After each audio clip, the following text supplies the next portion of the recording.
Baik, bismillahirrahmanirrahim. Assalamualaikum warahmatullahi wabarakatuh. Hidup buruh. Hidup buruh. Hidup buruh. Puji syukur kita panjatkan kepada Allah Subhanahu wa taala, Tuhan yang Maha Kuasa, atas rahmat dan karunia-Nya. Pada kesempatan yang berbahagia ini kita bisa bersilaturahmi dalam acara konsolidasi yang diselenggarakan oleh Partai Buruh Exco Jawa Barat dengan tema upah dan Omnibus Law. Yang terhormat Sekjen Partai Buruh, tentu saja Bung Peri Buksali. Tepuk tangan untuk Bung Peri. Sekjen Partai Buruhnya dari SPSI. Ya, wakil sekjen DPP SPSI. Jadi sekjen Partai Buruh itu adalah dari SPSI. Kemudian yang terhormat Pak Abdullah sebagai Ketua Umum Pimpinan Pusat SPKM SPSI, tepuk tangan untuk beliau. Kemudian Pak Sekjen SPMI Ustadz Sabila Rosat, tepuk tangan untuk Pak Ustadz Rosat. Yang paling muda yang mewakili Ketua DPP SKN, ya saya belum sampaikan, yang mewakili Ketua DPP SKN dan sekaligus calon Ketua Umum DPP SKN, Bung Dadang Sudiana. Hadir, waktu si promosi itu beringat. Ayah, kemudian sahabat seperjuangan Ketua Exco Partai Buruh Jawa Barat sekaligus Ketua DPW SKMI, ini Bung Sumarno. Saya yakin tadi malam dia tidak tidur menghafal ayat tadi. Tidak tidur dia karena luar biasa tadi dia menyampaikan hafalan tadi, kayaknya dia udah pasai benar. Memang gak sia-sia Bung main dengan saya, memang di pesantren gitu. Kalau main dengan yang sebelah gak tahu. Kemudian Pak Agus Koswara, Ketua Federasi KEM SPSI Provinsi Jawa Barat, dan teman-teman para pimpinan Serikat Pekerja Serikat Buruh baik di tingkat provinsi, di tingkat kabupaten kota, dan seluruh hadirin yang hadir pada kesempatan hari ini. Kawan-kawan sekalian, acara ini dilaksanakan untuk dalam rangka konsolidasi. Yang pertama adalah bagaimana lahirnya Partai Buruh ini. Partai Buruh ini lahir gara-gara Omnibus Law. Partai Buruh ini adalah ributnya Partai Buruh yang dulu didirikan oleh almarhum Muchtar Pakpahan. Karena Omnibus Law, Undang-Undang Cipta Kerja terbit, maka ada kepedulian dari hampir 5 konfederasi dan puluhan federasi untuk kembali menghidupkan Partai Buruh sebagai alat perjuangan kaum buruh di Republik ini.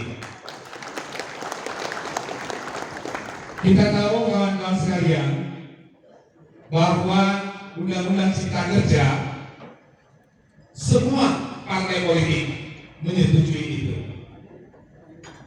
Betul nggak? Maka dari situlah ada keinginan bagaimana supaya buruh mempunyai wakil di parlemen, harus ada partainya. Tidak mungkin kita numpang di partai orang lain. Begitu pimpinan partainya bilang A, ya A, selesai. Maka partainya harus yang bernapaskan sesuai ideologi perjuangan buruh. Maka didirikanlah Partai Buruh ini kembali reborn sebagai wadah perjuangan kawan-kawan semua. Banyak kawan-kawan guru yang maju menjadi caleg legislatif baik DPR RI, provinsi maupun kabupaten kota. Saya pesan ke teman-teman ESKO, usahakan semua adalah dari guru, baik miskin tani, nelayan, supaya jelas-jelas memperjuangkan apa yang mereka rasakan. Sekarang di Komisi 9 yang membidangi guru, di Komisi 5 kalau DPRD provinsi nggak ada aktivis guru. Maka begitu guru aksi datang, mereka pergi studi banding karena mereka nggak paham. Maka nanti ketika ada wakil kita, walaupun ada agenda kedinasan secara kelembagaan DPR maupun DPRD, maka ketika ada buruh aksi di DPR RI, di DPRD provinsi, di DPRD kabupaten kota, maka anggota partai buruh yang dulu menjadi anggota dewan tidak boleh meninggalkan konstituennya. Kita sering aksi di gedung sate, kita sering aksi di DPRD, tapi tidak ada satupun yang menerima kita yang memahami persoalannya. Karena yang dulunya bukan dari aktivis buruh, itu persoalannya. Persoalan upah hari ini semuanya ujung pangkalnya adalah Omnibus Law. Undang-Undang Nomor 6 Tahun 2023. Ujung pangkalnya di situ. Lahirkan turunannya PP 51. Maka upah hari ini menjadi seperti ini. Masih bagus tadi Bung Parto menyebutkan 1, rata-rata kenaikan di Jawa Barat itu 0,50, 0,48, 0, ada yang 13.000, Subang naiknya, Cianjur 14.000, Sukabumi 17.000, 18.000, 23.000. Karena ini, karena Undang-Undang Cipta Kerja yang turunannya adalah PP 51. Siapa yang bisa merevisi itu? Anggota dewan, anggota DPR RI yang bisa merevisi itu. Karena undang-undang itu hanya dua. Pertama adalah inisiatif eksekutif, pemerintah dalam hal ini presiden, kalau di Jawa Barat gubernur. Yang kedua adalah atas inisiatif daripada legislatif, DPR RI, DPRD. Selama kita tidak ada di dua kekuasaan itu, ya selama itu pun nasib kita akan begini terus. Apalagi Jawa Barat. Hari ini, tahun ini 2024 nanti upah, dan tahun berikutnya 2025 Jawa Barat itu masih PJ. Jadi pejabat gubernur Jawa Barat itu akan menetapkan upah minimum 2 kali, di 2024 dan di 2025. Karena pilkada serentaknya baru 2024 bulan Oktober. Dilantiknya mungkin di Januari Februari dan upah ditetapkan November. Maka 2 kali kita mengalami PJ.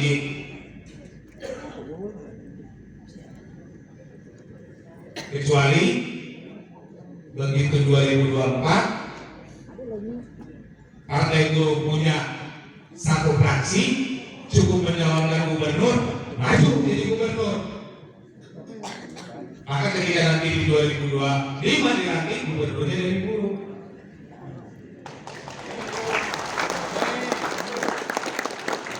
Kalau enggak, ya sudah. Begini aja kita demo, bubar, demo untuk tol ada hasil, dihujat netizen dia, dimaki-maki dia. Karena perjuangan kita ekstra di luar parlemen. Pertanyaannya, apakah ketika sudah ada wakil guru kemudian turun ke jalannya berhenti? Tidak, justru akan saling melengkapi. Tapi kalau tanpa turun dengan adanya wakil kita bisa memperjuangkan, ya ngapain juga. Ini menjadi harapan kita ke depan. Tanggal 14 Februari itu hanya 46 hari lagi, kurang lebih. Waktunya tidak panjang. Tadi target Ketua ESCO adalah 2,5 juta Jawa Barat. Di Jawa Barat ini buruh formal itu 27 juta buruh formalnya. Seluruh Indonesia itu 55 sekian juta, dan yang terbesar itu di Jawa Barat. Buruh formalnya hampir 27 juta. 10% 2,7. Masa sih? Kalau kita masih, saya nggak ada caleg dari buruhnya, ya coblos saja partainya.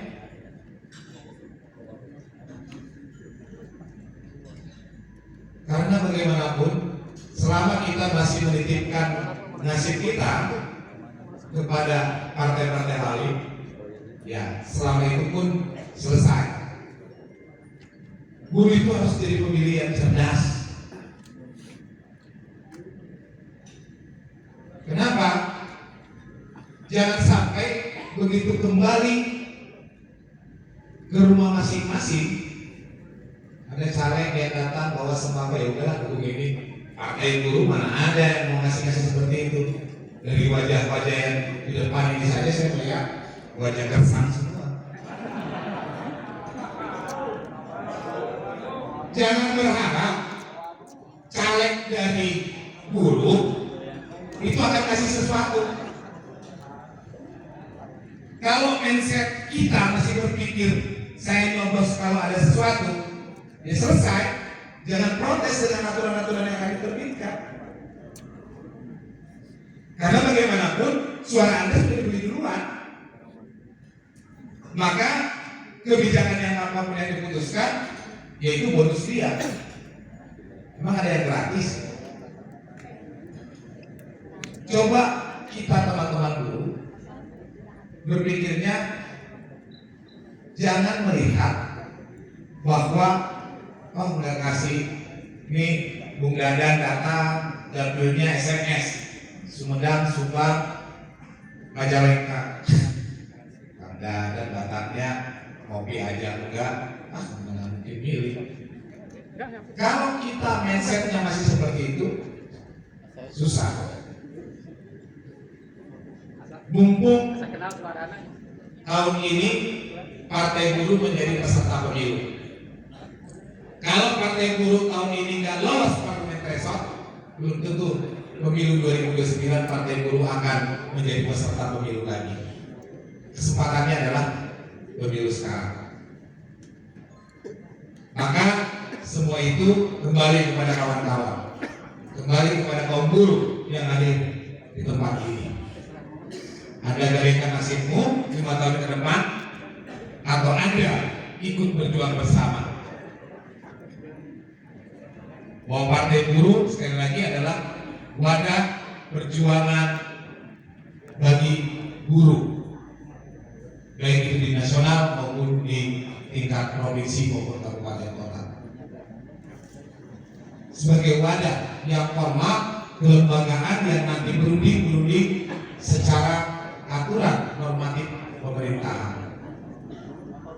Mungkin hari ini tanda tangan Bung Dadan, Bung Agus Koswara, Mas Guru, Pak Edi yang nyalek-nyalek pemerintah dan DPSPN. Tapi kalau jadi dia bikin memo, lambangnya surat burung Garuda, Kadis Naker, ditelepon jam 2 subuh masih ngangkat. Karena ada ketakutan, ada jabatan di sana. Maka kawan-kawan sekalian, pengupahan omnibus law ini bisa selesai kalau kita mempunyai wakil untuk merumuskan kebijakan itu di parlemen. Harus ada wakil yang duduk supaya kebijakan-kebijakan yang akan dikeluarkan oleh gubernur, bupati, wali kota, presiden, ada partai buruh sebagai penyeimbang. Sekarang kita teriak di luar ya paling dianggap ya udahlah, hadapkan aja dengan polisi, bentrok, tangkap, selesai. Tapi kalau ada anggota DPR RI, maka dia ikut merumuskan undang-undang itu pasal demi pasal. Kalau kita nggak akan mungkin, pihak luar nggak mungkin. Sebesar apapun masa yang kita paling mana aspirasinya kita terima, nanti kita bahas. Yang bahasnya seperti itu persoalan kita hari ini. Jadi kawan-kawan sekalian, perjuangan kita khususnya mengenai upah sangat berat, khususnya 2 tahun ke depan. Di Jawa Barat itu PJ 2 kali menerbitkan nanti. 2024, 2025 kita masih PJ. Karena pilkada serentak sekali lagi Oktober. Maka oleh karena itu kawan-kawan sekalian, perjuangan kita, perjuangan kaum buruh, apapun bendera teman-teman, mau itu benderanya organisasi apa, kalian adalah buruh. Maka bersatulah kaum buruh untuk merebut kekuasaan di Republik ini maupun di tingkat Jawa Barat. Jangan pernah berpikir, wah ini partai buruh yang menang nih, nanti jadi pejabat semua. Nanti mungkin itu jadi gubernur Jawa Barat nyalonin. Nanti Kang Dadan jadi anggota DPR. Kalau itu yang dipikirkan, sulit. Maka ya kita akhirnya mikirnya melihat orang lain maju, kita nggak mau. Ya sama-sama nggak maju, ya buruh nasibnya begitu saja. Perjuangan kaum buruh harus terus dilakukan. Saya mengajak kawan-kawan bagaimana memperjuangkan buruh melalui parlemen. Tentu harus ada wadah partai. Dan karena itu kawan-kawan sekalian, khususnya teman-teman SPSI yang ada di sini, saya meminta untuk mendukung caleg-caleg dari SPSI dan Partai Buruh.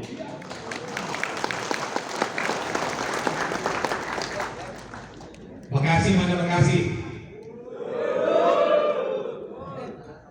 Kalau besok teman-teman Pak Agus Koswaranya jadi udahlah kita tidur aja. Kalau besok Kang Dadan gayanya aja ketua DPD SPR, sekretaris Exco, jumlah anggota verifikasi sekian puluh ribu. Kalau besok dia nggak jadi, dan selamat datang Kang Diri, ketua DPW PPMI. Jadi kawan-kawan sekalian, mohon dengan sangat jangan melihat siapa yang nyalonnya, bahwa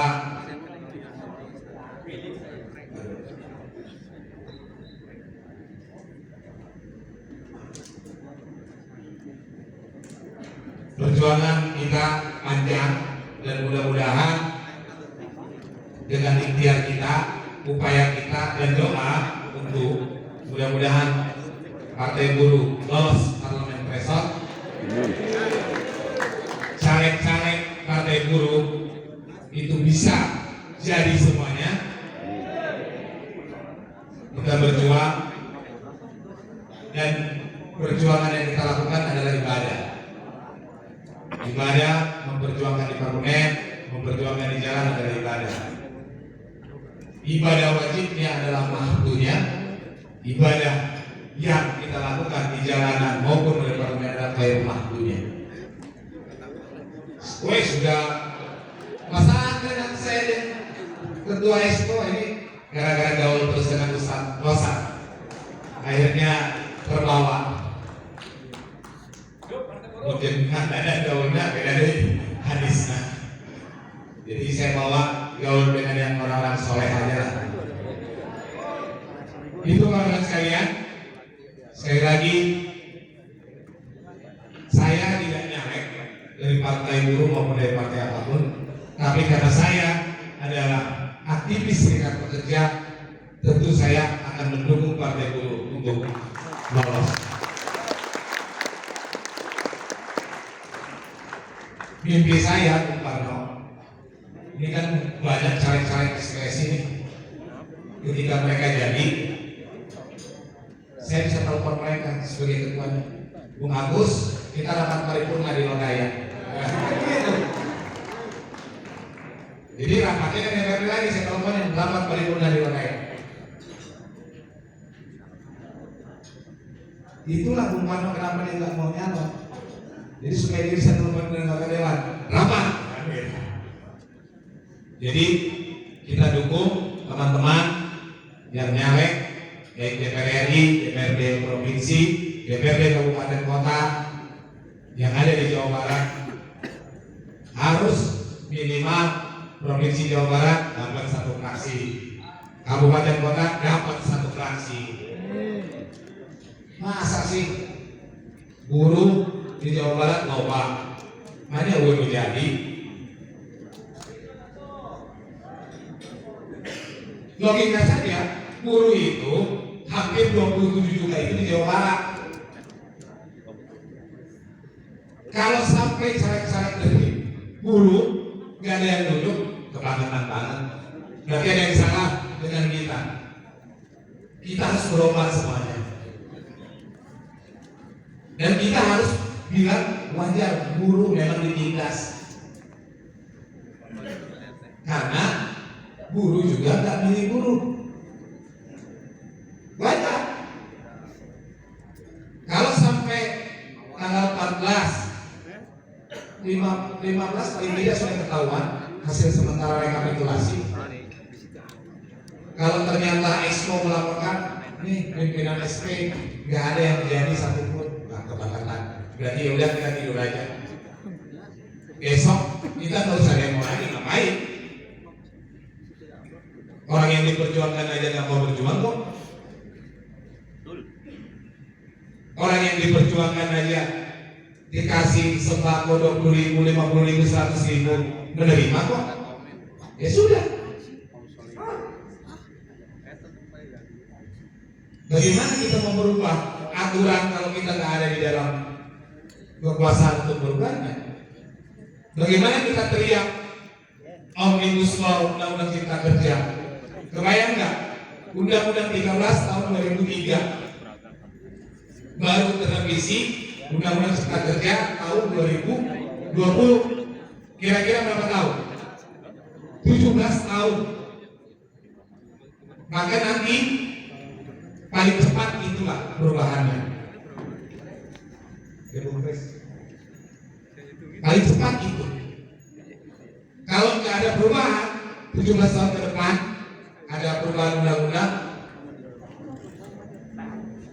2023 ke 17. Paling cepat perubahan undang-undang tenaga kerja itu adalah undang-undang 13 2003, undang-undang cipta kerja.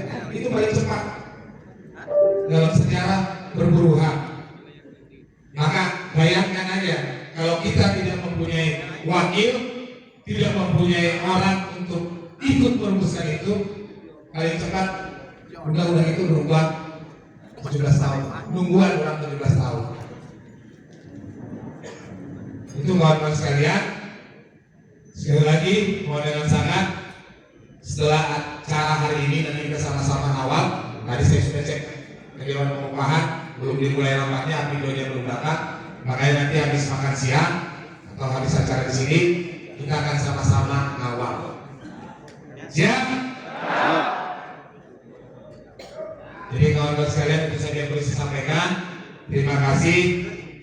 Pesan saya, yuk bagaimana kita mengkonsolidasikan diri kepada bangsa kita untuk bagaimana agar buruh mempunyai wakil di parlemen, baik provinsi, nasional maupun kabupaten kota, dan bagaimana partai buruh lolos parlemen threshold agar suara-suara kita bisa disuarakan oleh partai buruh di dalam parlemen dan menjadi perhitungan partai-partai yang lain. Kita di sini nggak bicara, pilihan pilpresnya nggak pilek bicaranya, pemilihan legislatif.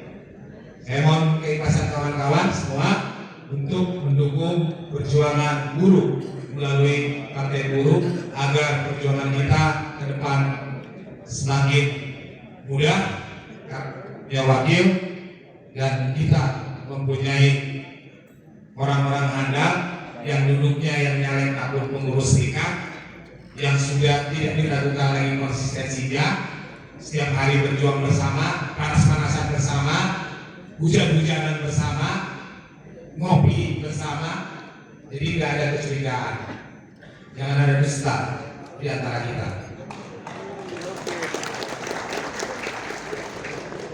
Daripada ayeuna caleg mau modal hukum, mau duit, mau guna kakak ayeuna gara-gara dikumpulin dikasih sembako, dicoblos lagi. Pelajaran kita kawan-kawan, 2024 buruh harus berebut kekuasaannya. Itu saja kawan-kawan sekalian. Terima kasih atas segala perhatiannya.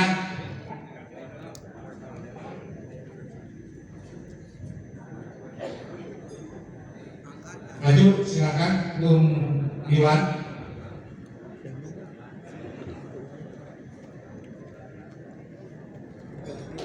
Itu saja kawan-kawan sekalian. Terima kasih atas segala perhatiannya, karena masih banyak yang akan menyampaikan motivasi.